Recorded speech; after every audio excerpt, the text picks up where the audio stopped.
Are you ready to dive deeper into the darkness? If these terrifying stories have you hooked, Don't let let fear fear hold hold you you back. back. Subscribe now and join the Eclipse Stories family. Hit that bell notification to be the first to face the next chilling tale. Your next nightmare is just one click away, and you won't want to miss it. Share your thoughts in the comments, and together, let's embrace the fear that keeps us coming back for more. Subscribe now. The darkness is waiting for you. I was tired, drained from the road, and sick of pretending everything was fine. The endless miles stretched in front of me, but I wasn't really looking at the road anymore.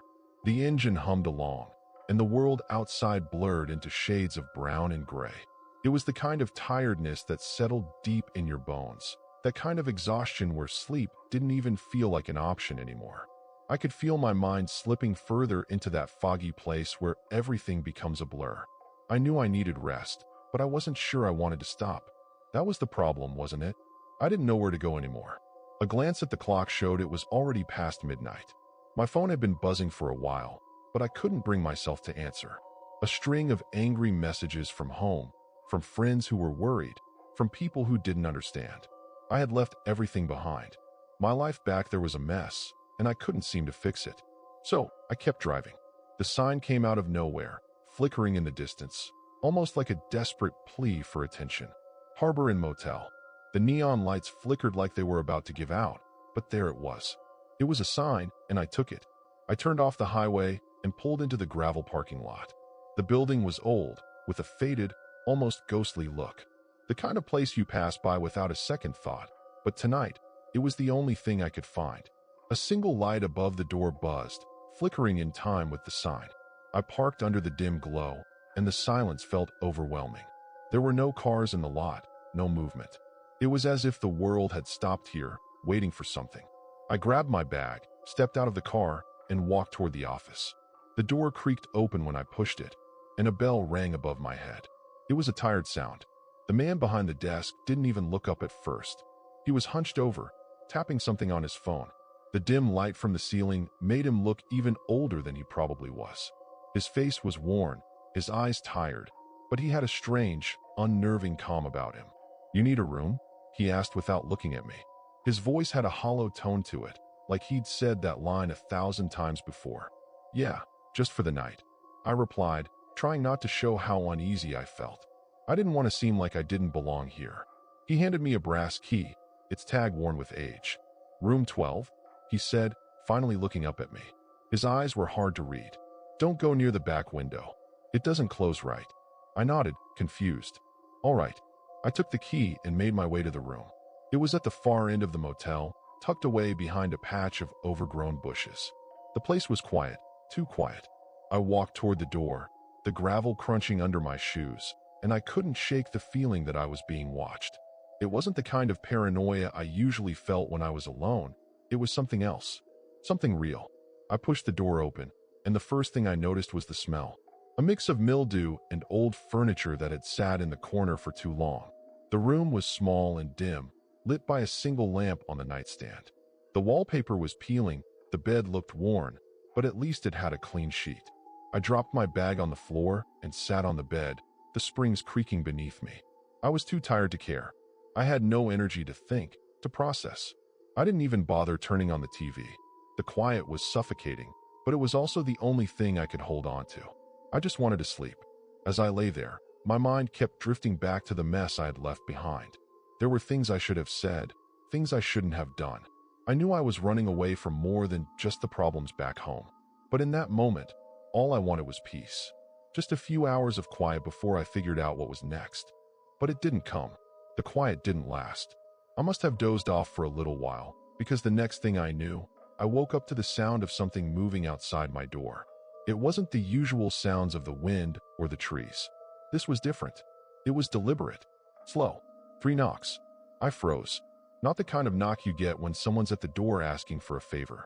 This was heavier, spaced out like they were trying to get my attention. I lay still, listening. The knocks came again. 3 sharp raps. And then, silence. I waited. My heart pounded, but I didn't dare move. I glanced at the peephole, but when I looked through it, there was no one there. Nothing. I pulled away, feeling a chill run down my spine. Maybe it was the wind. Maybe it was nothing. but something told me it wasn't. I got up, walked to the window, and pulled back the curtain just a bit. The parking lot was still empty, the shadows from the trees stretching long across the gravel. The only thing that seemed to move was the flickering light above the door. My breath caught in my throat. That feeling again, the feeling of being watched, came back in full force. It was like someone was standing right there, just beyond my line of sight. But when I opened the door, there was no one. I closed the door slowly, my mind racing. It was just my imagination, I told myself. The night was playing tricks on me. But as I walked back to the bed, I heard something else. A whisper, a soft voice, almost like a hum, from somewhere in the room. "Get out now." I spun around, my heart pounding. There was no one there. The room was empty. The air, thick with the staleness of old furniture and unused space, didn't feel quite the same anymore. It was colder, too quiet, as though something had shifted in the atmosphere. I tried to shake it off, but I couldn't. The whispering was there again, growing louder, coming from all directions at once. I pulled the covers over my head, hoping it would all go away, but it didn't. The whisper didn't stop, and that's when I realized I wasn't alone. I couldn't sleep after that. I kept my eyes shut, pretending I was just imagining things. But the sounds didn't stop. The whispering, soft and continuous, like a chant that filled the corners of the room. It wasn't in a language I recognized, not English or anything familiar. It was just a string of soft syllables, humming like a lullaby twisted into something darker. I kept my face buried in the pillow, hoping the darkness would swallow me whole. But the feeling didn't go away. In the silence of the room, I could feel something pressing in on me, something unseen but undeniably present. The air seemed thicker now, heavier. The clock on the nightstand ticked away the minutes. I stared at it for what felt like hours, but when I looked back at the door, I saw it again, a shadow in the corner of the room, stretching across the floor. I tried to tell myself it was the flickering light from the lamp, playing tricks on my mind. But the shadow didn't move the way light should. It twisted, bent at strange angles, and I could have sworn it was looking at me. The whispering was louder now, almost like it was coming from inside the walls. My hands were trembling as I reached for the lamp beside the bed. I flicked it on, the bright light illuminating the room, but the shadows didn't retreat. They seemed to stay, lingering in the corners, just out of the reach of the light. Then, I heard it again, knocking, but this time, it wasn't coming from the door. It was coming from the window. 3 knocks, hard, punctuated, like someone was impatient, waiting for me to open up. I jumped out of bed, my heart pounding in my chest.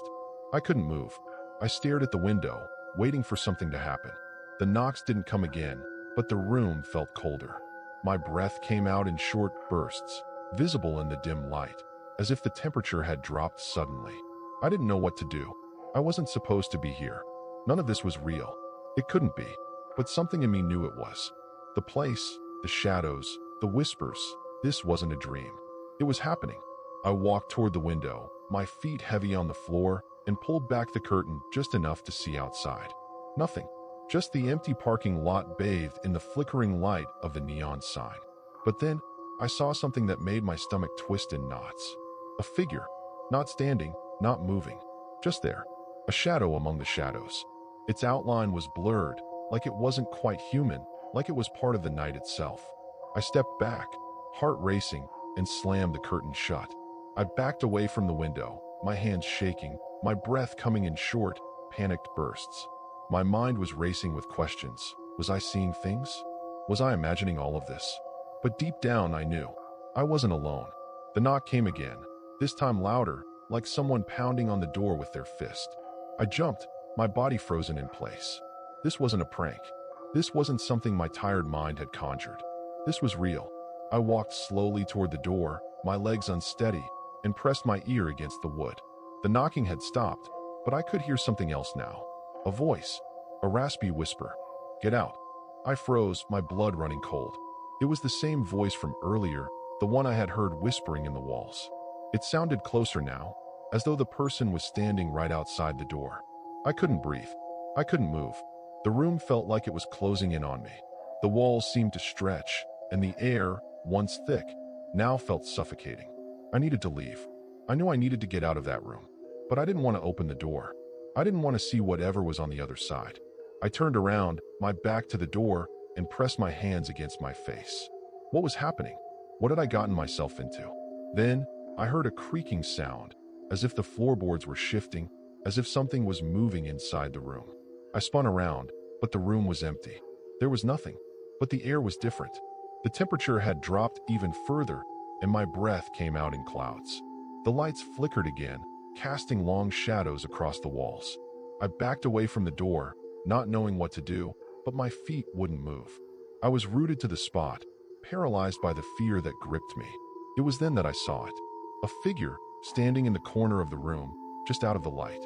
I couldn't make out the details, but I could feel its presence. It wasn't human. It wasn't even solid.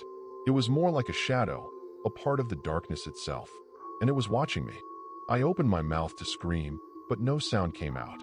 I stumbled back, my legs weak beneath me, and fell to the floor. The figure didn't move, but I could feel its gaze, cold and unblinking, fixed on me. The whispering started again, louder this time, rising in volume like a chant, a call from the depths of the darkness. I tried to push myself up, but my body wouldn't respond. I was frozen, paralyzed by the presence in the room, by the unrelenting weight of fear pressing down on me. And then the voice, that same whispering voice, spoke again. "Get out." I opened my eyes, gasping for breath, as if I had been holding it for an eternity. But when I looked up, the figure was gone. I was alone again, or so I thought. The door suddenly slammed open with a force that rattled the walls. I jumped to my feet, terrified, but no one was there. The room was still, but the whispering had stopped. And in the silence that followed, I could hear my own heart, beating too loudly in the dark. I stood frozen in the middle of the room, my pulse hammering in my ears. The door was wide open now, the hinges creaking as if they had just been forced. I didn't move. My mind screamed at me to leave, to run, but my body didn't respond. I couldn't tear my eyes away from the doorway, as though something was waiting there, watching me. The air was thick with the smell of mildew, and I could feel the weight of the silence pressing in. Every part of my body felt alert, my skin crawling, my senses tingling. I had never felt so vulnerable, so completely exposed. The darkness outside the room felt oppressive, like it was closing in on me. It had to be a trick of my mind, right? The exhaustion, the grief, all of it building up and mixing together into some kind of hallucination. I was tired. I was emotional. I had to be imagining things. But deep down, I knew it wasn't that simple.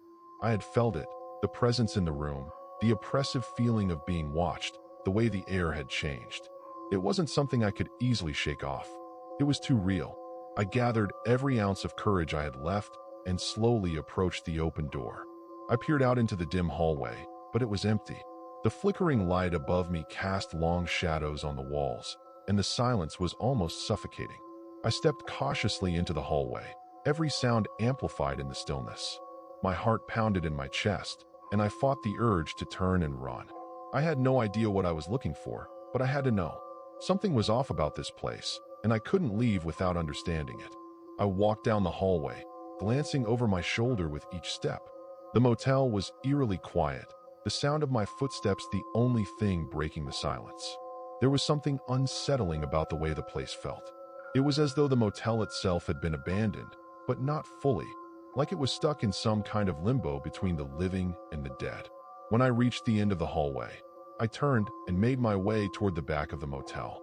The parking lot was empty now, the few cars that had been there earlier gone. The wind had picked up, and the rustling of the trees outside added to the eerie atmosphere. I walked around to the back of the building, where the broken windows and faded signs were barely visible in the darkness. It felt wrong to be out here. I shouldn't have come this far. But the compulsion to keep moving forward was stronger than my fear. And then I saw it. In the corner of the parking lot, the faint outline of a figure stood motionless. My breath caught in my throat. I froze. There was no mistaking it. It was the same figure I had seen earlier, standing in the shadows, watching me. I could feel the blood drain from my face as I stared at the shape. It didn't move, didn't blink. It just stood there, its form indistinct, like a shadow against the dark backdrop of the night. I wanted to scream, to run back to my room, but my legs refused to obey. I was rooted to the spot, my body frozen in terror. The figure shifted slightly, and I flinched, stepping backward. It was still watching me, But now it felt even closer, like the distance between us had shortened somehow. My mind screamed for me to move, but all I could do was stand there, unable to take my eyes off it. The whispering returned, faint at first, then growing louder and clearer. I could hear the words now, almost as if they were being spoken directly into my ear. "Get out, now." The voice was distant, yet so close it felt like it was inside my head. The same voice I had heard earlier. It wasn't a warning anymore. It was a command. I didn't hesitate. My body finally reacted, my instincts taking over as I turned and sprinted back toward my room. The cold air stung my face as I ran, the gravel underfoot crunching with every step. I could hear something behind me, something following, but I couldn't bring myself to look back. My legs burned as I pushed myself harder, desperation lending me speed. I reached my room and slammed the door shut, locking it behind me with trembling hands. I stood there for a moment, my back pressed against the door, gasping for breath. I couldn't process what had just happened, couldn't make sense of any of it. It felt like the world had shifted, like everything I thought I knew was suddenly turned upside down. I stumbled back to the bed, my mind racing with questions I didn't have the answers to. What was that thing? What did it want? Why was it following me? The room was still, too still. The shadows seemed deeper now, like they were closing in around me. I tried to calm myself, tried to convince myself it was just fear, just the isolation getting to me. But the feeling, the gnawing sense that something was wrong, wouldn't go away. I lay back on the bed, staring at the ceiling, my eyes wide open in the dark. I could hear the wind outside, rustling the trees. But there was something else, something beneath the sound, like a faint tapping. It was coming from the window. 3 knocks.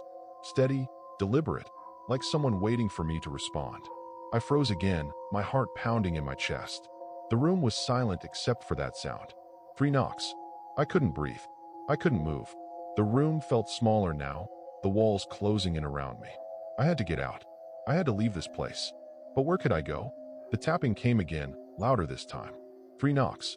Then another, then another. It wasn't stopping. And then I heard it. The whisper, soft and insistent. "Get out now." And I knew.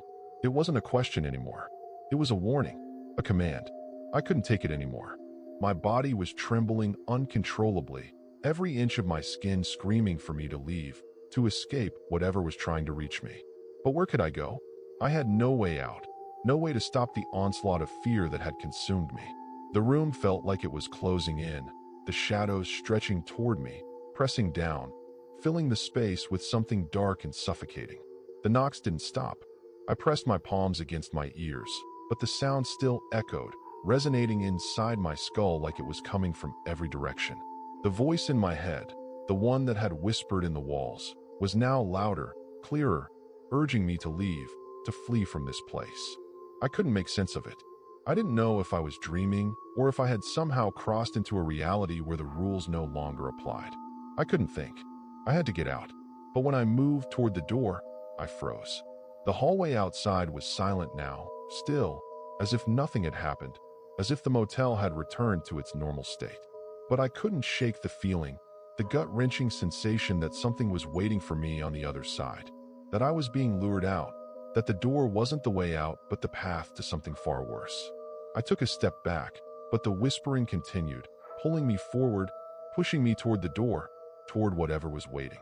I turned the knob slowly, barely able to hear the click of the lock disengaging over the pounding of my own heartbeat. The door creaked open just a crack, and then I saw it. A figure standing at the end of the hallway. It wasn't like before. This time, I could see it clearly. There was no mistaking it. The figure was tall, cloaked in darkness, its face obscured by the shadows. It didn't move, didn't speak. It just stood there, watching me. I couldn't move. I couldn't breathe. My eyes locked onto the figure, the chill of dread crawling up my spine. It was waiting for me to make a move, to step into the hallway, to walk right into its waiting arms. But my legs wouldn't move. My body was frozen in place, unwilling to take that first step. The whispering came again, but this time it was louder, sharper, more urgent. "Get out. Now." I didn't know what it meant, but I knew I had no choice. I had to leave. The room was suffocating me, and whatever that figure was, it wasn't something I could outrun. I took a deep breath and pushed the door open wider. The hallway stretched out before me, empty, silent. The figure was still there, but now it was closer. I could feel its presence, like a shadow looming over me, just out of reach, but always there. I stepped into the hallway, every instinct in my body screaming at me to turn back, to run, but I didn't. I couldn't. The moment I stepped into the hallway, the air shifted. The temperature dropped again, and I could feel the chill in my bones. The walls seemed to close in, and the once quiet motel was now alive with whispers, with sounds I couldn't explain. The lights above me flickered, casting long, distorted shadows across the walls, and for a moment, I could have sworn I saw something move in the corners of my vision. I turned my head, but there was nothing there. Only the darkness, stretching out in front of me, pulling me deeper into its grip. The figure was gone, but I couldn't shake the feeling that it was still there, watching me, following me. I kept moving, my footsteps echoing in the hallway, but the closer I got to the end, the more the walls seemed to press in. The feeling of being watched grew stronger. My heart raced, and I glanced behind me, half expecting to see the figure standing right there, but it was still gone. I reached the end of the hallway, and I stopped. There was a door at the far end, a door I hadn't seen before. It was ajar, the faintest sliver of light spilling out from the crack. I hadn't seen anyone go in or out, and the idea of opening it made my stomach twist with dread, but I couldn't ignore it. It felt like the only way forward, like something was drawing me toward it. With every step I took, the air grew heavier, colder. I was close now, so close to the door, and the whispering in my head was deafening. Go through the door. I pushed it open, and as I stepped inside, I was hit with a wave of cold so sharp, it almost took my breath away. The room inside was small, dimly lit, and everything was covered in dust. There was an old chair in the corner, and an antique mirror on the wall, but it wasn't the furniture that caught my attention. It was the smell, musty, stale, like something had been sealed off for years. But that wasn't the worst part. The worst part was the reflection in the mirror. It wasn't mine. It was the figure. The same dark shape, standing right behind me, watching me. Its face was still obscured by shadows, but I could feel its presence in the reflection, cold and unblinking, waiting for me to turn around. I couldn't breathe. I couldn't move. I was trapped, and I knew, deep down, I wasn't going to escape this. Not this time. The figure in the mirror raised its hand, and the moment it did, I heard the knock again. This time, it wasn't from the door. It was from behind me. 3 knocks. 3 deliberate, sharp raps on the wall, right where I was standing. And I knew without a doubt, that whatever was in that room was real.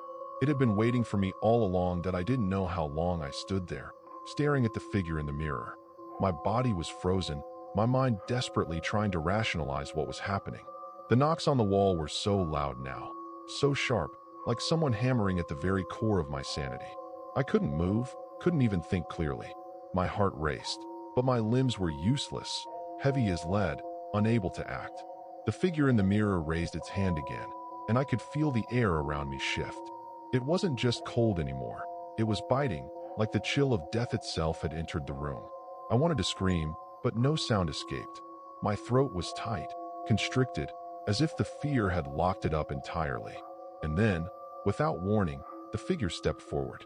It wasn't a smooth movement, no. It was as if the shadow had been waiting for permission, for an opening, and now it had found one. It was like the mirror wasn't a barrier at all, but just a veil, a thin layer separating its world from mine. I blinked, and the figure was no longer in the mirror. It was behind me. I could feel the coldness of its presence in the air, thick and suffocating. My breath caught in my throat, and I slowly turned around, praying, no, begging, that when I looked, it would be gone. But it wasn't. It was standing there, just a few feet away, its form still blurry, like it was made of smoke and shadows. I could see its outline now, tall, broad-shouldered, but its features remained hidden, swallowed by the darkness. I couldn't look away. It spoke, but its voice wasn't a whisper.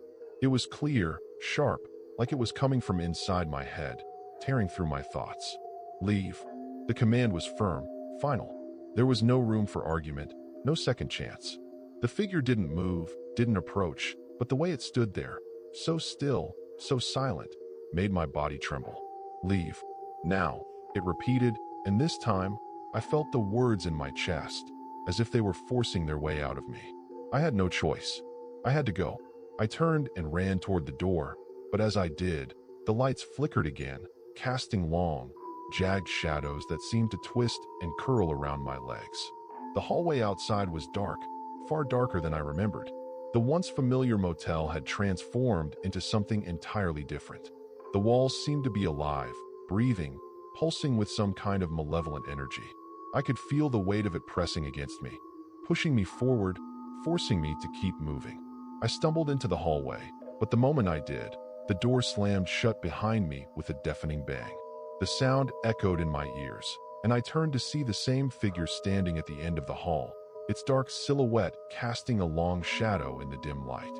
I ran again, faster this time, my shoes slapping against the floor as I fled. I couldn't see the door that led outside anymore. All I could see was the figure, always just a few steps behind me, always there, no matter how fast I ran. I turned the corner and found myself in another part of the motel, one I didn't recognize. The hall was narrower, darker, the air colder. There was something wrong with the walls, too. Scratches, gouges, deep, jagged marks like something had clawed at them. And then I saw it. The door. It wasn't a door I remembered. It was old, the wood warped and splintered, the handle twisted, like it had been untouched for years. But something about it called to me, as if it knew what I needed. I reached for the handle, and as my fingers wrapped around it, the air shifted again. The figure was closer now, right behind me. I could feel its presence like a shadow hanging over me, suffocating me, making it impossible to breathe. I had no choice. I pulled open the door. The room beyond it was empty. No furniture, no bed, just darkness. The floor was cracked, the walls rotting away, like this place had been abandoned long ago. But the moment I stepped inside, I felt it. The air inside the room was different, alive, almost vibrating with a dark energy. I could hear something whispering, something indistinct, but I understood it. Get out. The door slammed shut behind me, and I whirled around. The figure was inside the room now, standing just inches away. Its cold, dark presence filled every corner, and the shadows seemed to stretch and writhe around it like they were alive. Leave now. I backed away, my feet stumbling, and my mind screamed for me to escape. I wasn't sure if I could. The figure was everywhere. It was in the walls, in the air, in the room itself. It was the room. It had always been the room. I tried to open the door, but it wouldn't budge.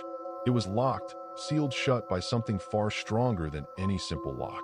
I turned back to face the figure, and this time, I could see its face, or what passed for a face. It was a blur of shadow and darkness, nothing human. Leave and never come back. The voice came again, clearer this time, almost like it was inside my head. The pressure built around me, suffocating me, and I felt my knees go weak. The figure was moving now, slowly, its form shifting in the darkness.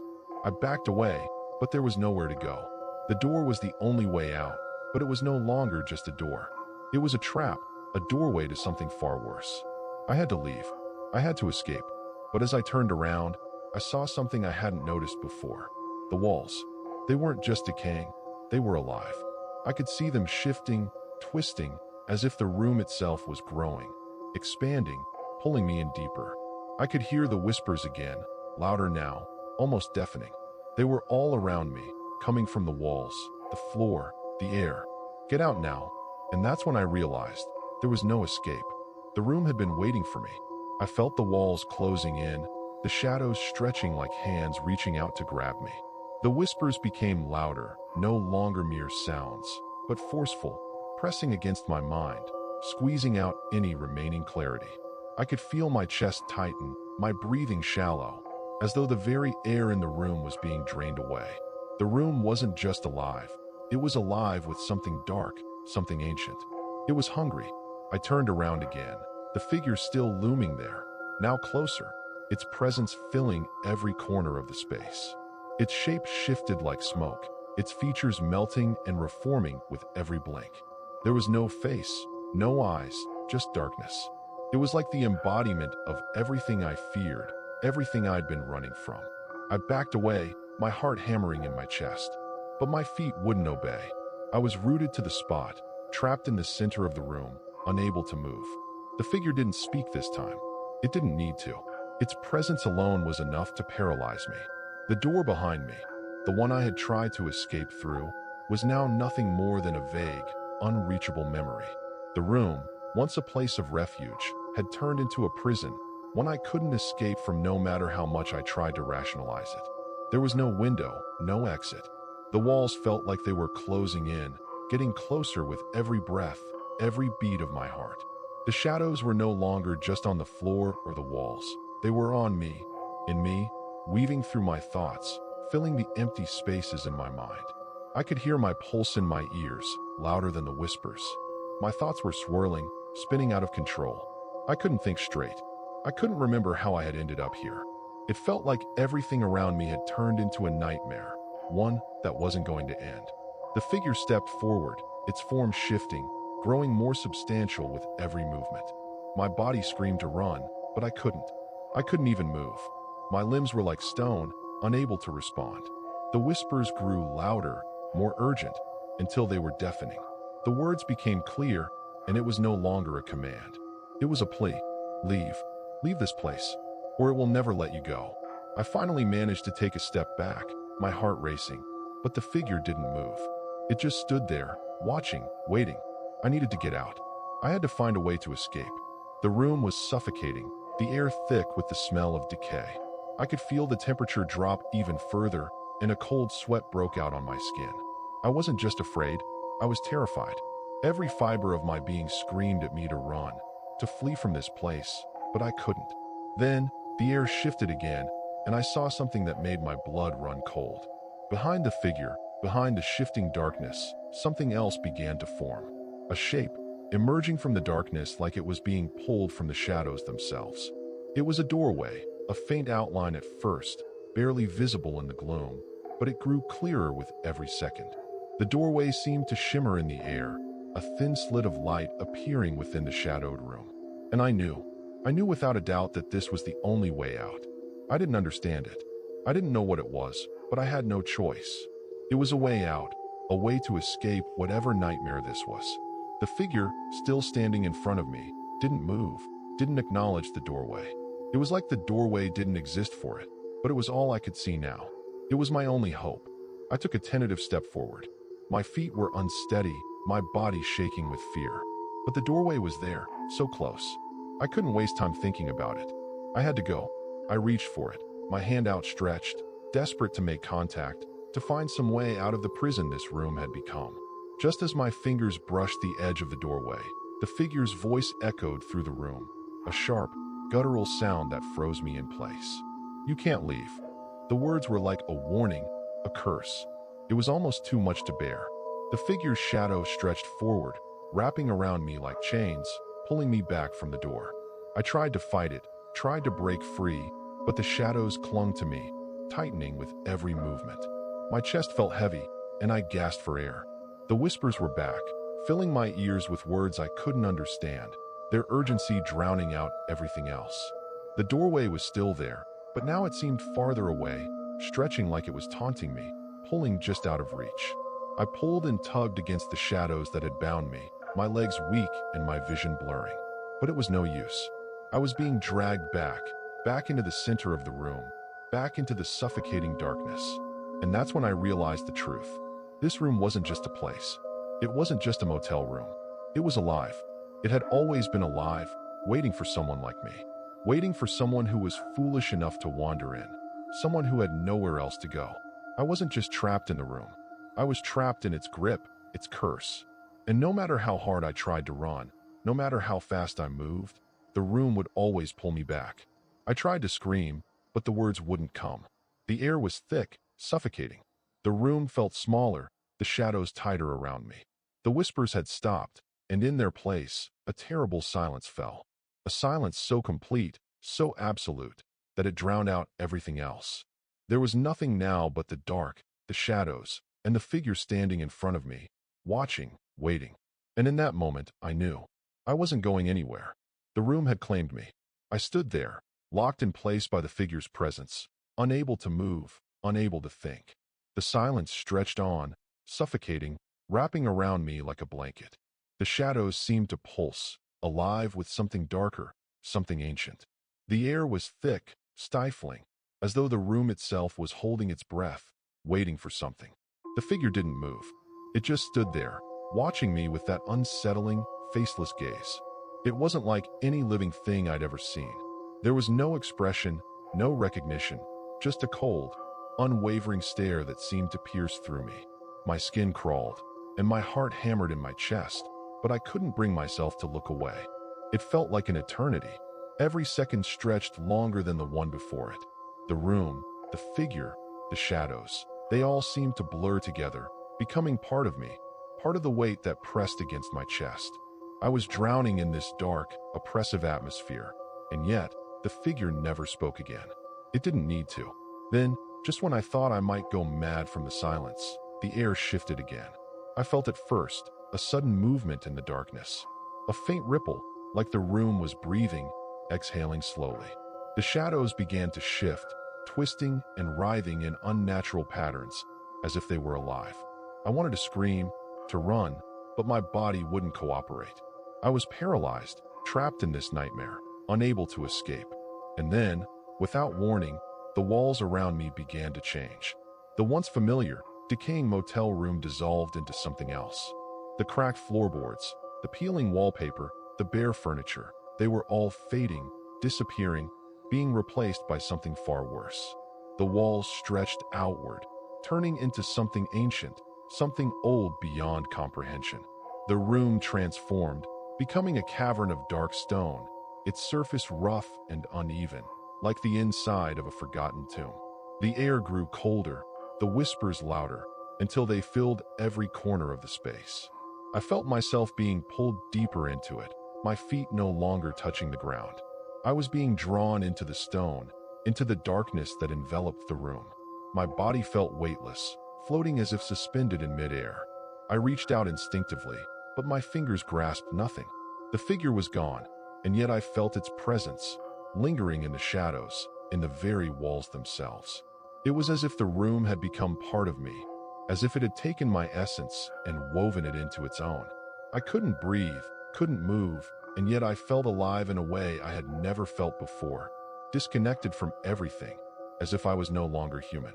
The whispers rose to a crescendo, their words clear now, resonating in my mind like a chant. They filled me with a sense of dread so deep, so profound, that I wanted to curl up and disappear into the nothingness that surrounded me. Leave. Leave this place, or it will never let you go. I recognized the voice, or rather, the voices now. They weren't just one. There were many, layered together, speaking in unison, a chorus of beings that existed within the very fabric of the room.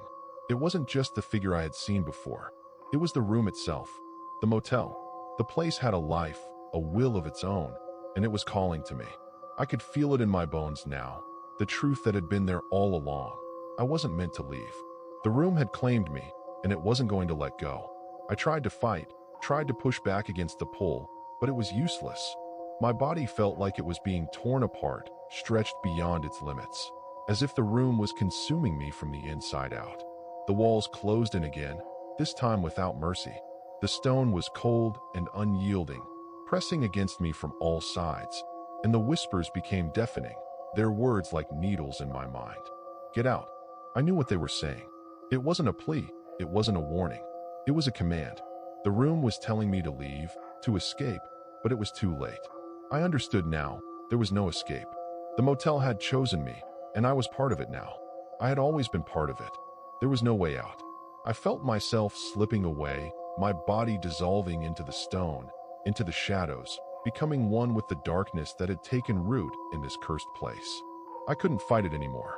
I couldn't even remember why I had tried to escape in the first place. The walls closed in completely, suffocating me, consuming me until there was nothing left of who I had been. All that remained was the presence of the room, the whispers, and the cold, unyielding darkness. And then, as the last traces of my consciousness faded away, I understood. The room wasn't just a place. It wasn't just a motel. It was a living thing, a force that fed on the souls of those who dared to enter. And now, I was just another part of its endless, unholy existence. There was no escaping it. There was only the room, and it would never let me go. I couldn't remember how much time had passed, or if time even existed anymore. The sensations, the whispers, the pull of the room. Everything felt like a blur. But one thing remained constant, unshakable. The feeling that I was still here, still trapped, still part of this place. It wasn't like being awake, but it wasn't like being asleep either. It was a state in between, where reality had no meaning. There was no concept of day or night, no measure of time. I wasn't sure if I was alive or dead, but I knew I wasn't free. The darkness around me thickened, a living entity in itself, and I could feel it closing in on me, wrapping around my body, suffocating me in its cold, unyielding grip. But there was something new now, something different. There was a presence that wasn't mine, but something familiar, something that had always been there. A shape emerged from the depths of the blackness. It wasn't the figure I had seen before, but it was just as terrifying. It was more tangible. I could feel its form before I even saw it. It was the embodiment of everything that this place represented. Darkness, pain, eternity. I wanted to scream, to run, but the air was thick and my mouth felt dry. I tried to move, but I couldn't. My body was stiff, immovable, like it had been turned to stone. And then it spoke. The voice was familiar, but it was distorted, warped by the years of torment this place had endured. The sound was 1,000 voices layered on top of each other, whispering the same words over and over, until they no longer made sense. You were always meant to be here. The words didn't just echo in my ears. They invaded my mind, wrapping themselves around my thoughts.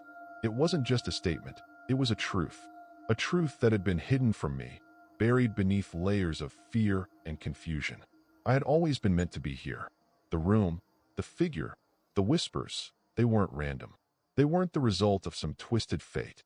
They had chosen me, just as they had chosen every other soul that had passed through the doors of this cursed motel. We were all bound to it. Our fates sealed the moment we entered. There was no escape, no salvation. The walls around me pulsed, as if the room itself was breathing, exhaling in a way that made me feel more like an intruder. It wasn't just a place. It was a consciousness, a force that lived and fed on the souls of those who crossed its threshold. I had been its prey from the moment I set foot in that lobby. I could feel the room taking root inside me, growing within me like a seed. My thoughts became murky, muddled. I couldn't hold on to them.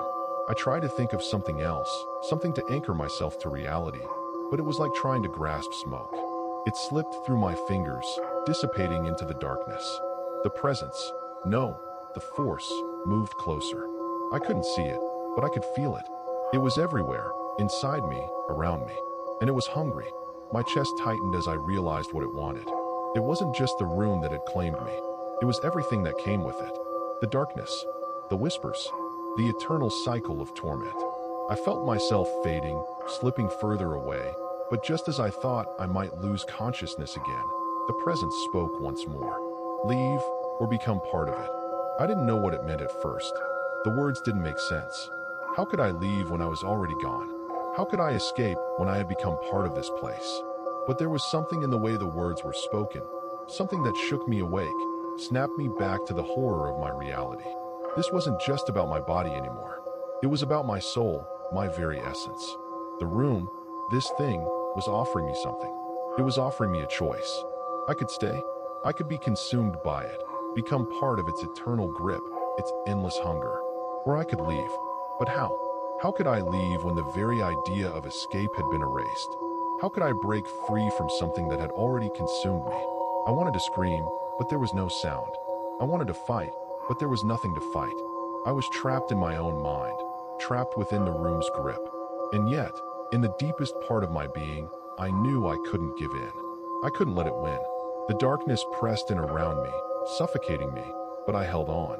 I focused on the smallest spark of resistance left inside me, the part of me that was still human, still free.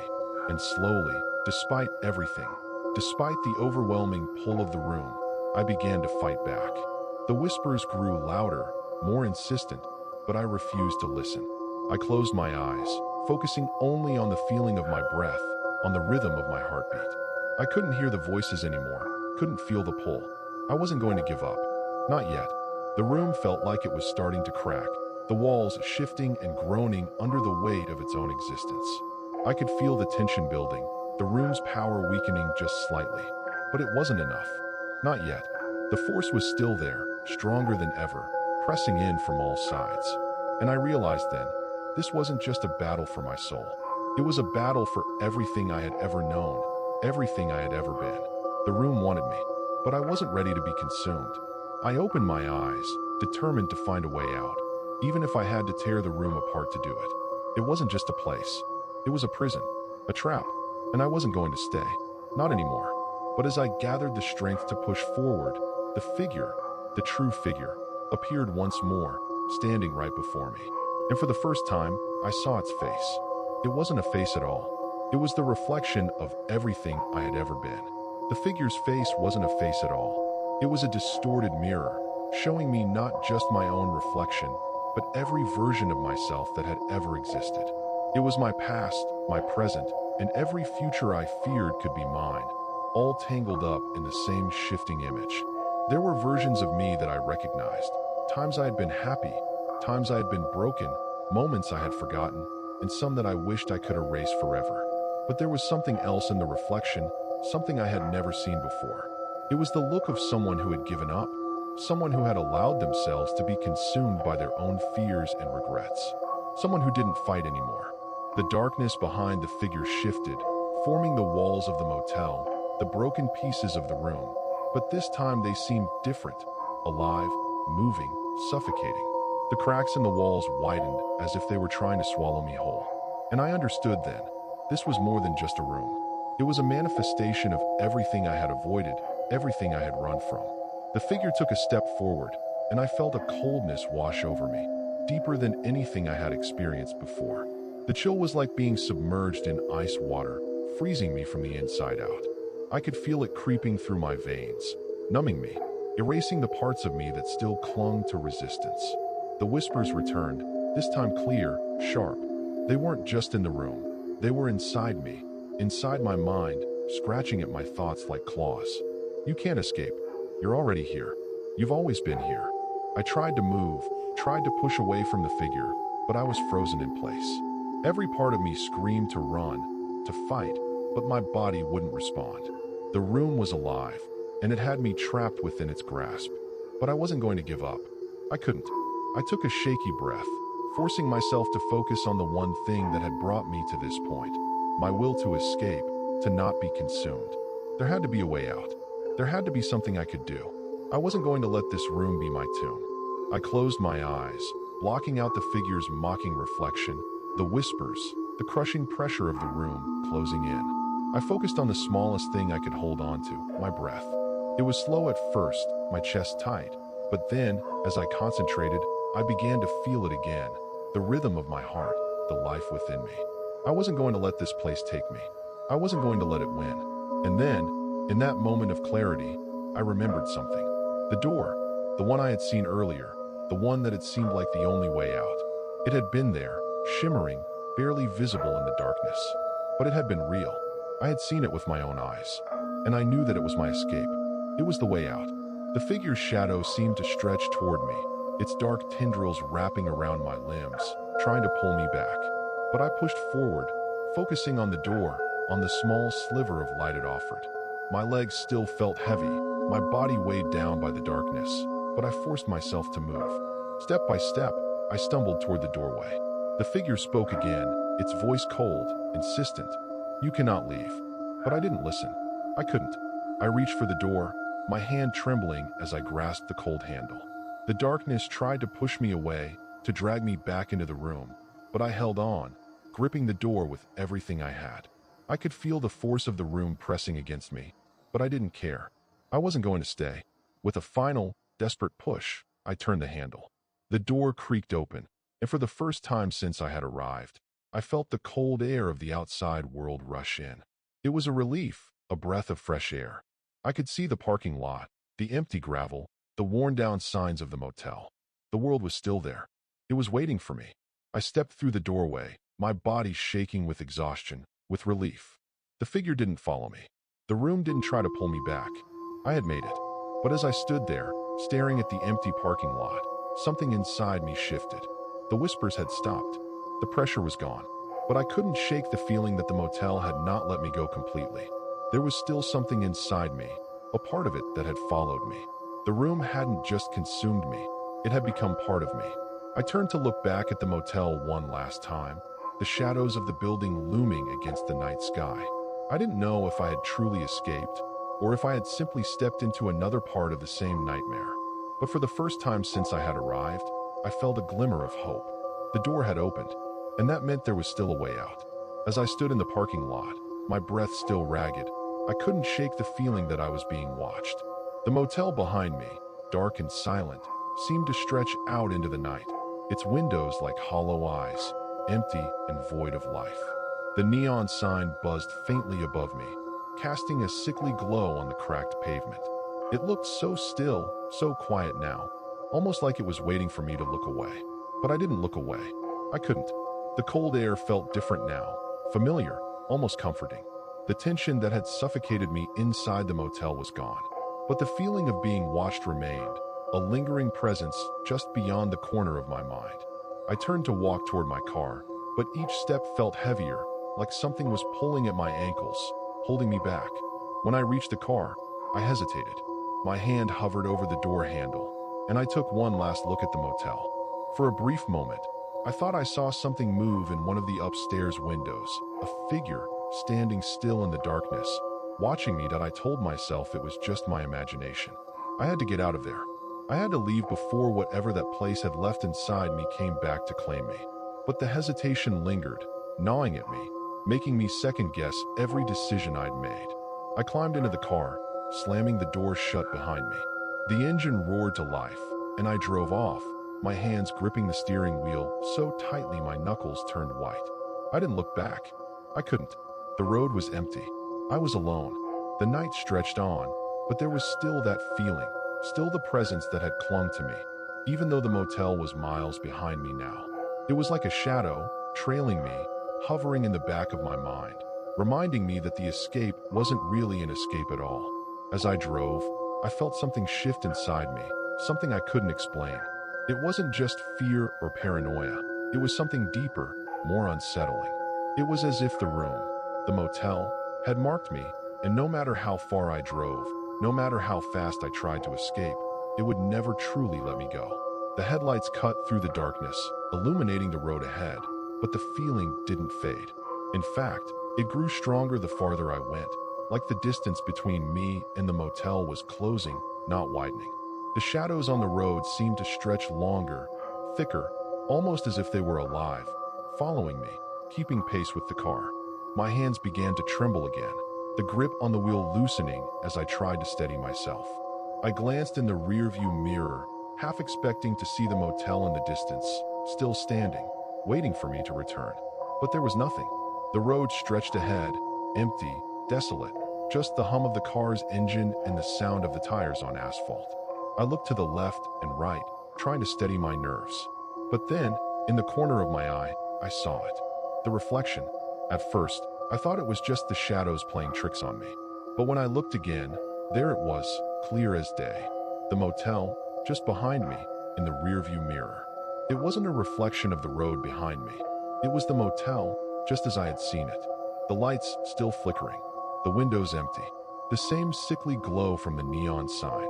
I slammed on the brakes, the car jerking forward as I quickly looked in the mirror again. But it was gone. The rearview mirror was empty, just the road, stretching on forever. My pulse raced, and my breath quickened. My hands were slick with sweat, my heart pounding in my chest. Was I seeing things? Or had the motel truly followed me? I couldn't focus. I could barely see the road in front of me. The dark shape in the mirror, what was it? The motel? The figure that had stood in the shadows? Or something else, something I couldn't explain? I forced myself to look forward, focusing on the headlights, trying to calm myself. I told myself I was just exhausted, that my mind was playing tricks on me. I had been through too much. I had to keep driving. I had to get away. But deep down, I knew it wasn't over. The motel hadn't just been a place. It had been a part of me, and it wasn't going to let me go. The road before me began to blur, the edges of the pavement starting to fade into nothingness, as if the world itself was dissolving into the darkness. My eyes flickered, trying to stay focused, but I felt myself slipping. The air felt colder again. The engine's hum began to sound distant, muffled, like it wasn't real. I shook my head, trying to stay awake, trying to keep control, but the fatigue, the weight of everything that had happened, was too much.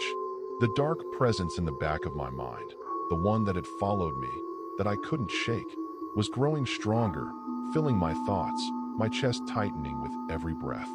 I looked in the rearview mirror once more, my breath catching in my throat. It was there again, the motel.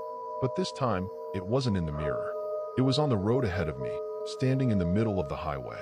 The neon lights flickered, casting eerie shadows over the cracked pavement. The figure, the dark, shifting shadow, stood at the entrance, watching me. I slammed on the brakes, the car screeching to a halt. My heart was pounding in my ears as I stared, wide-eyed, at the familiar scene unfolding in front of me. The motel hadn't let me go. It was waiting. I sat there, frozen, staring at the motel in front of me. The car's engine hummed, the only sound breaking the thick, suffocating silence that had settled over the night. My mind raced, trying to process what was happening.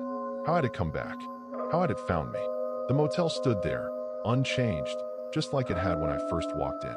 The neon sign buzzed faintly, casting an eerie, sickly glow onto the cracked asphalt. The figure, no, the presence, loomed at the entrance, hidden in the shadows but still unmistakable. It was waiting, watching.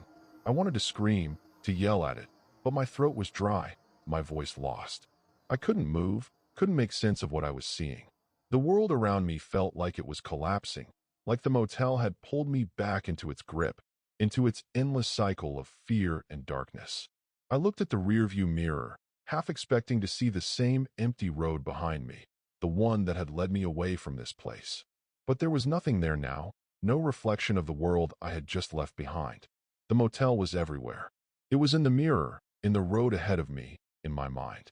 I turned the key in the ignition, but the engine sputtered, the car stalling as if it too was resisting the pull of this place.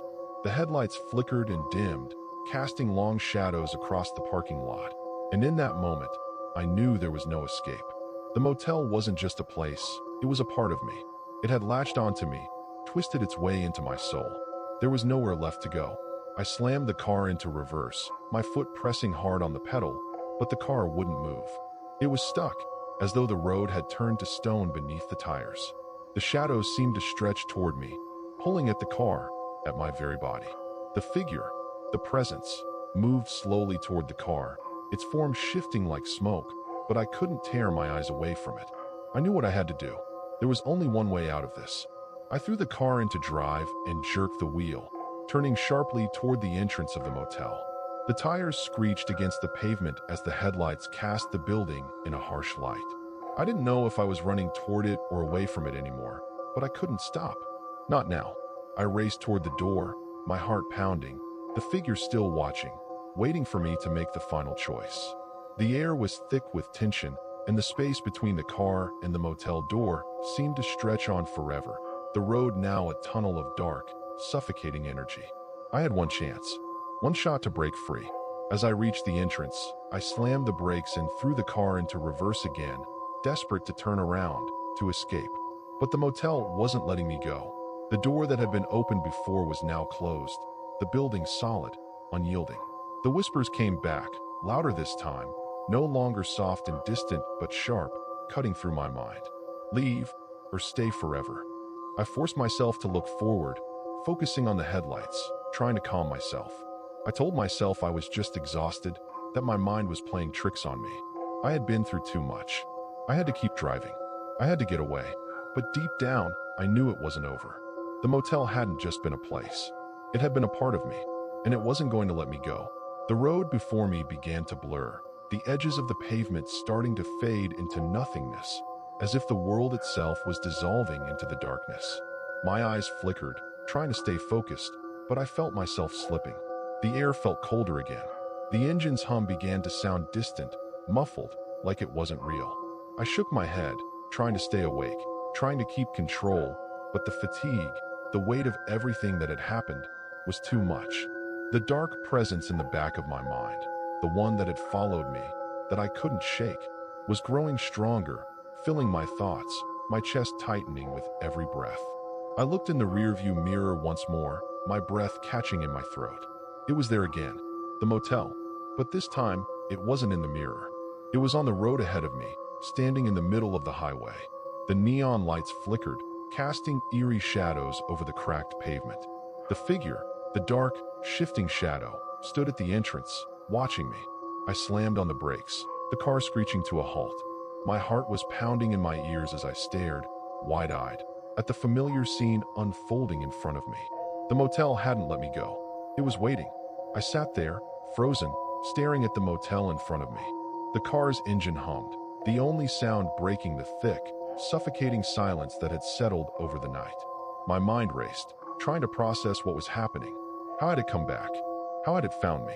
The motel stood there, unchanged, just like it had when I first walked in. The neon sign buzzed faintly, casting an eerie, sickly glow onto the cracked asphalt. The figure, no, the presence, loomed at the entrance, hidden in the shadows but still unmistakable. It was waiting, watching.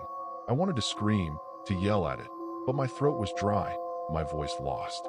I couldn't move, couldn't make sense of what I was seeing.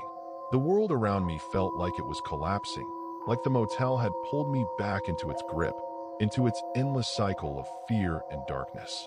I looked at the rearview mirror, half expecting to see the same empty road behind me, the one that had led me away from this place. But there was nothing there now, no reflection of the world I had just left behind. The motel was everywhere. It was in the mirror, in the road ahead of me, in my mind. I turned the key in the ignition, but the engine sputtered, the car stalling as if it too was resisting the pull of this place. The headlights flickered and dimmed, casting long shadows across the parking lot. And in that moment, I knew there was no escape. The motel wasn't just a place, it was a part of me. It had latched onto me, twisted its way into my soul. There was nowhere left to go. I slammed the car into reverse, my foot pressing hard on the pedal, but the car wouldn't move. It was stuck, as though the road had turned to stone beneath the tires. The shadows seemed to stretch toward me, pulling at the car, at my very body. The figure, the presence, moved slowly toward the car, its form shifting like smoke, but I couldn't tear my eyes away from it. I knew what I had to do. There was only one way out of this. I threw the car into drive and jerked the wheel, turning sharply toward the entrance of the motel. The tires screeched against the pavement as the headlights cast the building in a harsh light. I didn't know if I was running toward it or away from it anymore, but I couldn't stop. Not now. I raced toward the door, my heart pounding, the figure still watching, waiting for me to make the final choice. The air was thick with tension, and the space between the car and the motel door seemed to stretch on forever, the road now a tunnel of dark, suffocating energy. I had one chance, one shot to break free. As I reached the entrance, I slammed the brakes and threw the car into reverse again, desperate to turn around, to escape. But the motel wasn't letting me go. The door that had been opened before was now closed, the building solid, unyielding. The whispers came back, louder this time, no longer soft and distant but sharp, cutting through my mind. Leave, or stay forever. The figure reached out, its hand brushing mine. Welcome home, it whispered. And in that moment, I understood. I had never left. I stood there, paralyzed, as the figure, my own reflection, my own fears, extended its hand to me. My heartbeat thudded in my chest, the sound loud enough to drown out everything else. I wanted to pull away, to scream, but no words came. The air felt thick, suffocating, pressing down on me, as though the walls of the motel were closing in on my very soul. For a long moment, I couldn't move. It felt like the world had stopped, like time itself was frozen in place. The figure's hand hovered just inches from mine, its shadow stretching across the car, filling the space between us. The whispers had stopped, but the silence was deafening. It was the kind of silence that didn't feel safe. It felt oppressive, like something was waiting for me to make a choice. Welcome home, the figure repeated, its voice not its own, but my own thoughts, my own fears turned into words. I wanted to turn away. I wanted to escape, to drive away, to outrun whatever this was. But deep down, I knew it wasn't just the motel that had claimed me. It was me. It had always been me. Every mistake, every regret, every wrong turn I had made had led me here, had led me to this moment. The hand lingered there, waiting for me, but it wasn't offering comfort. It was offering acceptance, an invitation to surrender, to finally give in to the darkness I had been running from all this time. It wanted me to embrace it, to let go of the fight. But I didn't want to. Not like this. I pulled my hand back from the steering wheel, trembling, and for a second, I thought I might be able to move, to break free. But the shadows around me shifted again, and the figure stepped forward, its presence growing stronger, filling every corner of the car. The space around me seemed to shrink, the air growing colder. "Leave now," it whispered, but this time, it wasn't the same command. It was a warning. I closed my eyes, breathing deeply, trying to gather the last bit of strength I had left. I couldn't let this place win. I couldn't let it swallow me whole. I forced my eyes open, and for a split second, the motel, this nightmare, flickered like a broken reflection in the water. For just a moment, I saw the road ahead of me, the empty stretch of pavement, the world outside that I thought I had escaped. I slammed my foot on the gas. The car surged forward, the engine roaring to life. But the figure was still there, looming at the edge of my vision, its presence hanging over me like a shadow I couldn't outrun. The motel in the rearview mirror had faded, but I knew, deep down, that it hadn't really gone. It wasn't just a place. It was inside me, and as long as I carried the darkness with me, the motel would always be there. I didn't look back again. I couldn't, but I felt its eyes on me, and I knew it was watching. The road stretched ahead, endless and empty, but with each mile, the weight on my chest seemed to lighten. The whispers grew quieter, fading into the distance, as if they were becoming nothing more than a memory. But the presence of the motel, the figure, lingered, just a whisper away, just a thought behind my mind. And then, as if a veil had been lifted, I could finally breathe again. The air, the road, the world, it felt real again. Not like a nightmare, not like a trap. The headlights illuminated the path ahead, and for the first time in what felt like forever, I felt like I was moving forward. But as I glanced at the rearview mirror one last time, I saw something I hadn't noticed before. The reflection wasn't empty. The motel was still there, standing in the distance behind me. The lights flickered once more. The figure, now faint, lingered in the shadows. It hadn't let me go. Not completely, but for the first time, I realized it didn't matter. I wasn't running from it anymore. I wasn't afraid of it. The motel could be wherever it wanted, but I wasn't its prisoner. I wasn't trapped. I wasn't the person I had been when I stepped inside. I had faced it. I had confronted my own darkness. And as the road stretched on, I knew that this wasn't the end. It wasn't the resolution I had been hoping for, but it was a new beginning. The motel had claimed me, yes, but it couldn't define me. The road ahead was still mine to choose. And this time, I would keep moving forward. With every mile that passed, I left the past, and the motel, further behind. As I drove, the landscape around me began to shift. The darkness of the road ahead began to feel less oppressive, the trees on either side becoming less menacing. For the first time in what felt like ages, the road didn't feel like a trap. I wasn't running anymore. I wasn't being chased. The headlights cut through the fog, revealing patches of familiar landmarks, signs for towns, distant houses, and the occasional car passing in the opposite direction. It felt like I was heading towards somewhere real, towards something that wasn't just a shadow or an illusion. I kept my eyes on the road, but I could feel the motel's presence in the back of my mind, tugging at the edges of my thoughts. It was always there, waiting for me to slip, to turn back. But this time, I wasn't going to let it. I had faced it, stared it down, and emerged from its grip. I wasn't the same person who had walked into that motel. The fear that had once controlled me, that had driven me to run, to hide, had begun to fade. I could still feel its residue, but it wasn't in control anymore. I was free, and I knew that no matter how hard the motel tried to follow me, it couldn't make me turn back. I had broken free of its grip, and I would not let it take hold of me again. I glanced at the clock on the dashboard, 3:25 a.m. The late hour should have made me more tired, but I felt oddly awake, more alert than I had in weeks. There was something calming about the rhythm of the tires on the road, the hum of the engine. It was the kind of peace I hadn't known in a long time. But as the minutes ticked by, something in my gut began to twist, something I couldn't ignore. A nagging feeling that I wasn't truly free. The whispers were gone, but the quiet was almost worse.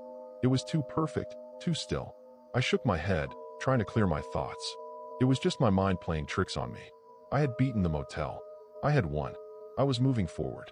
But then, the road ahead began to blur. At first, I thought it was just my tiredness catching up with me. But the edges of the road were becoming indistinct, the lines in the pavement fading into a single mass of dark, shifting shadows. I pressed harder on the gas, my eyes narrowing, trying to focus. It wasn't possible.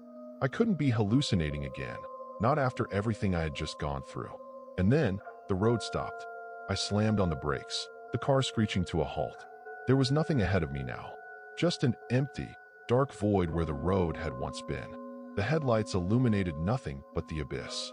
The car's engine sputtered, and I felt a cold sweat break out across my forehead. I turned the steering wheel, trying to maneuver the car around, but the road was gone. The darkness was pulling me in, and then I saw it. In the distance, barely visible through the dark, was a figure standing at the end of the road. The same figure, the same shadow, the motel. It wasn't just in my mind. It wasn't a trick. It was there, in front of me, standing on the same empty road, waiting for me to arrive. I sat there, frozen, my heart hammering. I had been so sure that I had left it behind. But here it was again, standing in front of me, like it had never gone away.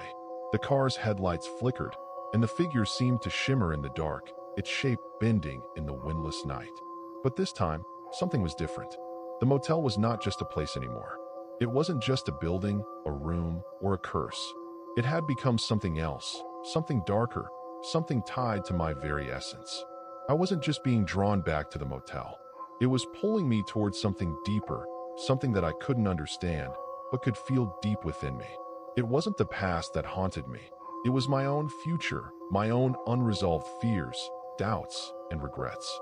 The motel wasn't chasing me anymore. It was showing me what I still carried within me.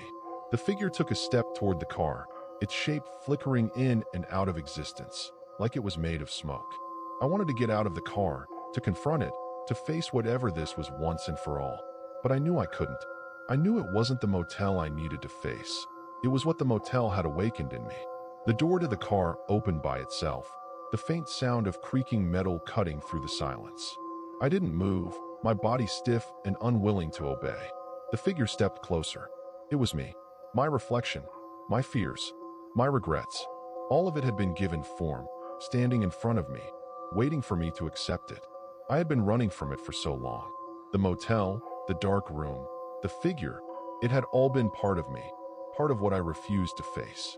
But now, standing there in the cold night, with nowhere to run, I understood. I couldn't escape it.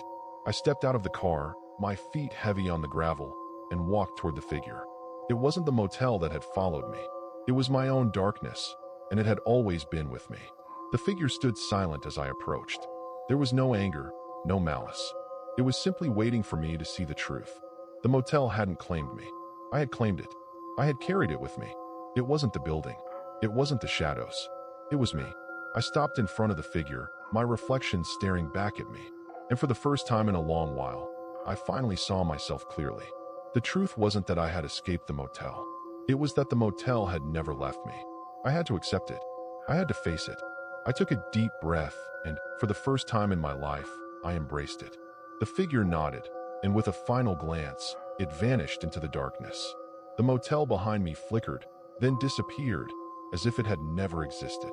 The road was clear now. The darkness had lifted. I wasn't running anymore. I wasn't being chased. I had faced my fears, and I had let go. And as I drove away, I knew one thing for certain. I was free. The road ahead stretched out, clear and open, as the sun began to rise on the horizon. The dark night that had once felt so oppressive, so suffocating, was giving way to a new light, a new day. I could feel it. The weight that had crushed me, that had haunted me for so long, was finally lifting.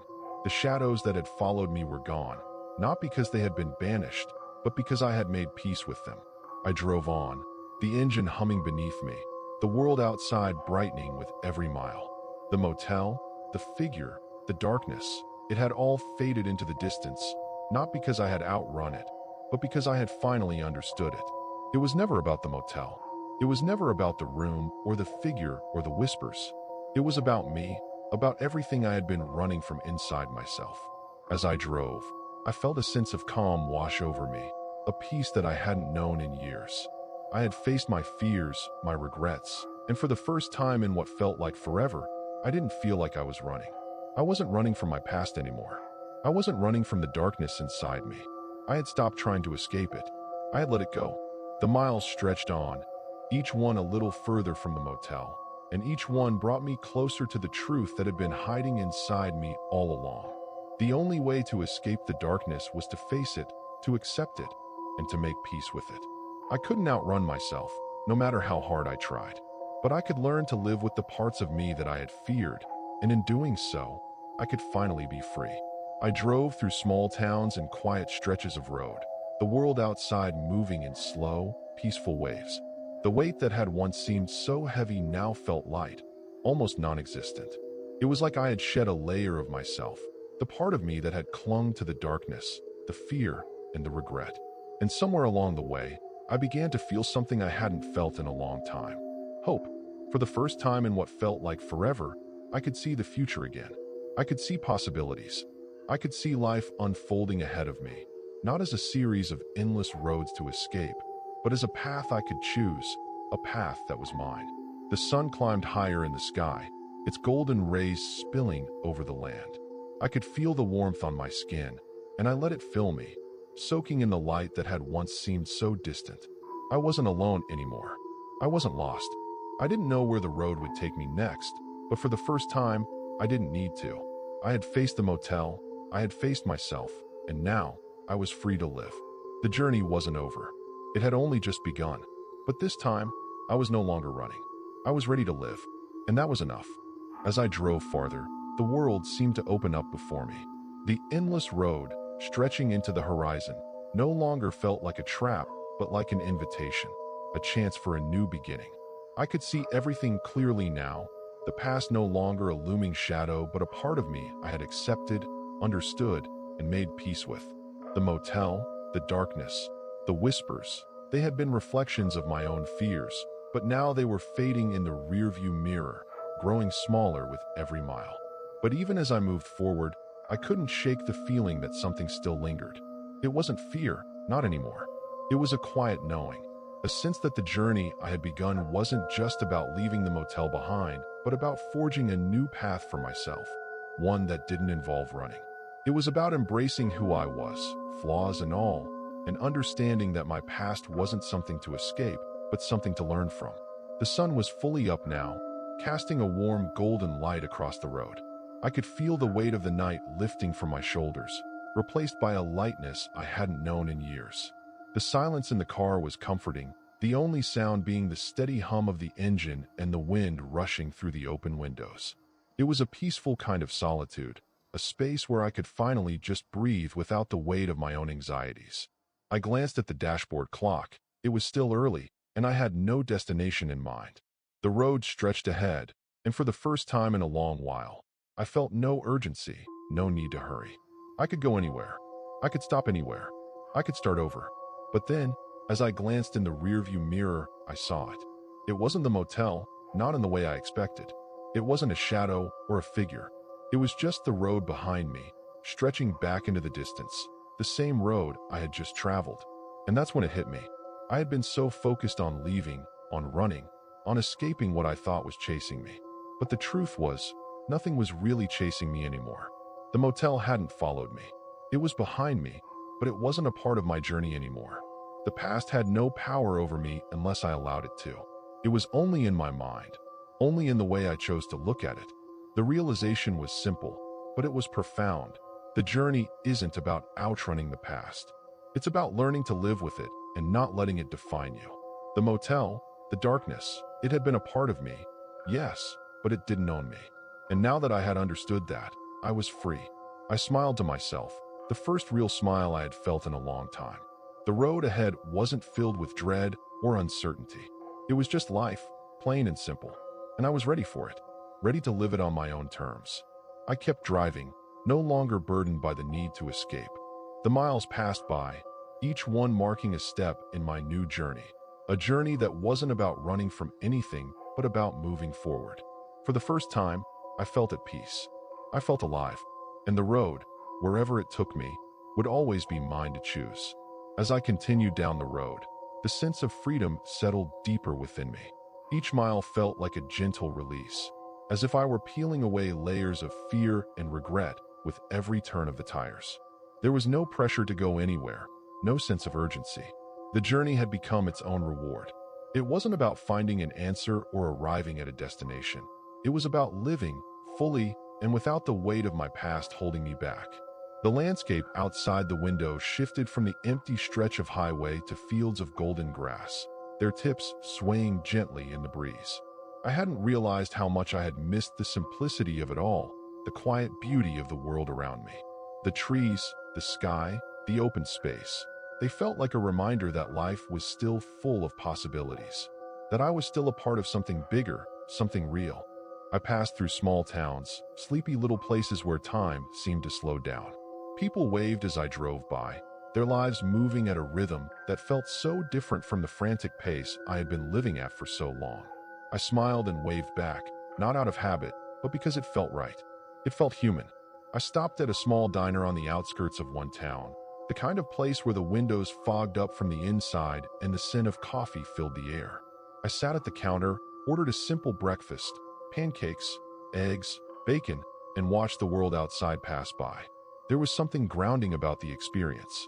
Something ordinary, but in its ordinariness, it felt like a gift. The waitress, an older woman with kind eyes, struck up a conversation. We talked about the weather, about the local news, about nothing in particular. But it was nice. It felt like a moment of connection, a small reminder that I wasn't alone, that life was still waiting for me outside the confines of my past. And for the first time in a long time, I realized I could be part of it, part of the world that continued on regardless of what had happened before. After breakfast, I got back in the car, the hum of the engine a steady companion as I drove through the morning light. I didn't have a plan. I didn't need one. The road was there, and I was going to take it, one moment at a time. The truth had settled within me now. I wasn't running anymore. I wasn't running from the motel, from the figure, from the darkness. I had faced it all, and I had learned to let it go. What was left was the quiet joy of simply living, of breathing in the world without fear, without hesitation. I didn't know where the road would take me next, but for the first time in my life, I was okay with that.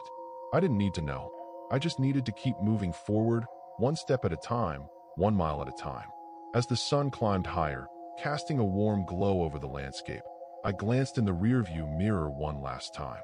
The road behind me was empty, and that was exactly how it was supposed to be. The motel was gone. The past was behind me, and ahead of me was nothing but the open road, full of new beginnings, full of life. I was free. The miles stretched on, each one blending into the next as I drove deeper into the day. The morning sun bathed everything in a soft, golden light, and the world around me seemed to be waking up alongside me. The radio played softly in the background, filling the silence without overpowering it. I let the music wash over me, letting it blend with the peaceful hum of the road. My mind was quieter now. The constant chatter that had once filled my thoughts was gone, replaced by something simpler, clarity. I wasn't haunted by my past, nor was I filled with worry about what lay ahead. There was just the present, the now, and for the first time, I could truly appreciate it. The road ahead seemed endless, but it wasn't daunting anymore. It was freedom, a canvas waiting for me to paint my next move. I passed more small towns, each one unique, its own little world, its own rhythms. I stopped at a few more places, taking in the quiet simplicity of the world I had been too afraid to embrace before. Every stop felt like a fresh start, but each one also reminded me that I didn't have to do it all at once. There was no pressure anymore, no expectations. The choices I made now were my own, not dictated by the shadows of the past or the fear of what could happen. I was simply living, moving forward, and that was enough. I found a small lake in the afternoon, tucked away from the road, hidden by the trees. I parked by the water's edge, watching the ripples in the water as they slowly faded into the stillness. There was something soothing about it, the way the water moved so gently, the way everything felt so peaceful. I walked to the edge, took off my shoes, and dipped my toes in. The coolness of the water sent a shiver up my spine, but it wasn't uncomfortable. It felt refreshing, like a reminder that life was simple if I let it be. I sat there for a while, just watching the world go by. No worries, No fears, just the sounds of nature and the quiet rhythm of life. The breeze ruffled my hair, and I closed my eyes for a moment, letting the moment sink in. It was a small thing, but it felt huge. I hadn't realized how much I had been running from until now. It wasn't just the motel or the figure. It was the weight I had been carrying for so long. The expectations, the regrets, the doubts. And I had been so focused on escaping that I never stopped to think about how to live. But now, for the first time, I was truly living. When I finally got back in the car and started driving again, I didn't have any particular destination in mind. I didn't need one. It wasn't about where I was going. It was about how I was getting there. The night began to fall as I continued along the winding roads. The stars were starting to appear, one by one, dotting the sky with their soft glow. I found a small motel on the outskirts of a town, the kind that looked old but well kept, a quiet place with no neon lights or crowds of people. It felt like home, in a way. I checked in, paid for a room, and settled in for the night. The room was simple, nothing special, but it felt right. The bed was comfortable, the air smelled fresh, and I could hear the soft hum of the crickets outside. It was quiet, peaceful. As I lay there, staring at the ceiling, I realized something. The motel, the figure, the fear. I had been looking at all of it as something that controlled me. But it didn't. It never had. I had let it. I had given it power over me. But now, I had taken it back. I was in control. I was free. And the past? It was just that. The past. I didn't have to carry it with me anymore. I closed my eyes and let the sleep wash over me, the quiet of the night wrapping around me like a warm blanket. Tomorrow would come with its own challenges, but for the first time in a long time, I felt ready for them. I wasn't running anymore, and that was all that mattered. I was free. ChatGPT said. The morning light filtered softly through the curtains, rousing me from a deep, dreamless sleep. I woke up feeling lighter, as if the weight of the past few months had finally been lifted. The silence of the room was comforting, and for the first time in ages, I felt truly at peace. I stretched, taking in the familiar yet newfound sense of calm, and for a moment, I just lay there, staring at the ceiling, allowing the quiet to fill the space. There were no nagging thoughts, no whispers of fear or regret, just the present moment. I took my time getting dressed and packing up. The town outside was waking up too, the sound of people starting their day drifting in through the windows. The air was fresh, and the morning had a crispness to it that made me feel alive in a way I hadn't felt in so long. As I checked out of the motel, I felt a strange sense of gratitude. This place had been a part of my journey, even though it had seemed like nothing more than a dark chapter in my life. Now, it was just another stop, another moment in my story, but it no longer held power over me. I drove through the small town, the streets still quiet in the early morning light.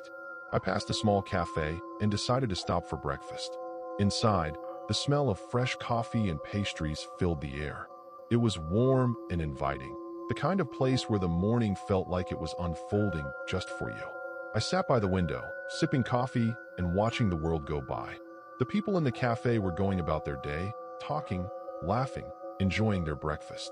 For a moment, it struck me how normal it all seemed. How simple, how beautiful. I didn't have a grand plan anymore.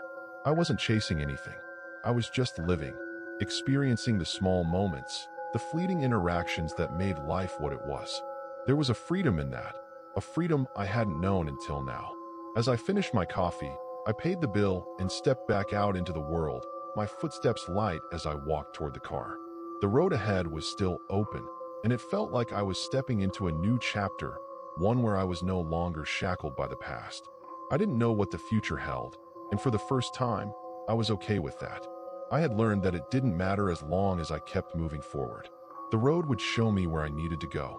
I started the car and pulled out of the parking lot, the engine purring softly as I merged onto the road. The sky was clear, and the sun had risen high, bathing the world in warmth and light. It was a perfect day, just like the countless others that lay ahead. As I drove, I couldn't help but smile. I was free, and for the first time in my life, I was truly living. The further I drove, the more the weight of my past seemed to dissolve into the landscape around me. I passed through fields of green, quiet villages, and winding roads lined with trees that swayed gently in the breeze. The world felt wide and open, and I was no longer afraid to explore it. I didn't have a destination in mind, but that didn't matter. The freedom of not knowing where I was going was strangely comforting. For so long, I had been focused on trying to escape the past, trying to outrun my mistakes and fears. Now, I was simply embracing the journey, wherever it took me. The road stretched ahead, disappearing into the horizon, a path that seemed to go on forever. There was no destination waiting for me, no ticking clock demanding that I arrive somewhere. I was in no rush. I pulled off onto a quieter road, taking a left turn that seemed to beckon me into a small forested area. The trees overhead created a canopy of leaves, and the sunlight filtered through in dappled patterns, casting a warm glow over everything. The air smelled fresh and earthy, a mixture of pine and damp soil. It was peaceful, almost serene. I parked the car on the side of the road, and for a moment, I just sat there, letting the stillness wash over me. It was a rare kind of quiet, the kind that's hard to find in the chaos of life, but so easily found in nature. The world felt far away, and for a while, I didn't even need to move. I just breathed, savoring the peace of this moment. Eventually, I stepped out of the car and walked along a small trail that wound through the trees. It wasn't a long walk, but it felt good to stretch my legs and be surrounded by nature. The rustling of leaves in the wind, the occasional chirp of a bird, it all felt so grounding, as if the earth itself was reminding me that I was part of something bigger, something more eternal than my fears. As I walked, I thought about the journey that had brought me here. I had spent so much of my life running, avoiding the things that scared me, trying to outrun my own shadows. But now, I was finally learning to stop, to breathe, to listen. I stopped by a small stream, its water flowing gently over rocks, the sound soothing and rhythmic. I knelt down, dipping my fingers into the cool water, watching as the ripples spread out across the surface. There was something beautiful about the way the water moved, unhurried, natural, always flowing forward. I sat there for a while, letting the world around me seep into my bones, letting the silence fill my thoughts. There was no need for words, no need for explanations. I had found peace. I had found freedom, and all it had taken was stepping away from the noise, from the fear, and embracing the simple truth that life was not about the destination. It was about the journey. When I finally got back into the car, I felt lighter. The weight of the past had been shed, layer by layer, and I felt as though I was walking a path of my own choosing now. It didn't matter where I was headed or what awaited me down the road. All that mattered was that I was moving forward, without fear, without regret. The car hummed quietly as I drove, the landscape outside shifting from green fields to more rugged terrain, mountains looming in the distance. It was breathtaking, breathtaking in its vastness, in its simplicity. I had learned something in the last few days that I had never truly understood before. The beauty of life lies in its unpredictability, in its fleeting moments, in its quiet passages. As the sun dipped lower in the sky, I knew I was exactly where I needed to be, on the road, free and open to whatever came next. I had left the past behind, but it no longer had any hold on me. I was no longer afraid. The future was mine to create, one step at a time. And I was ready. The road ahead was wide, stretching out under the setting sun. And with every mile, I felt a little more like myself, unburdened, unafraid, and finally free.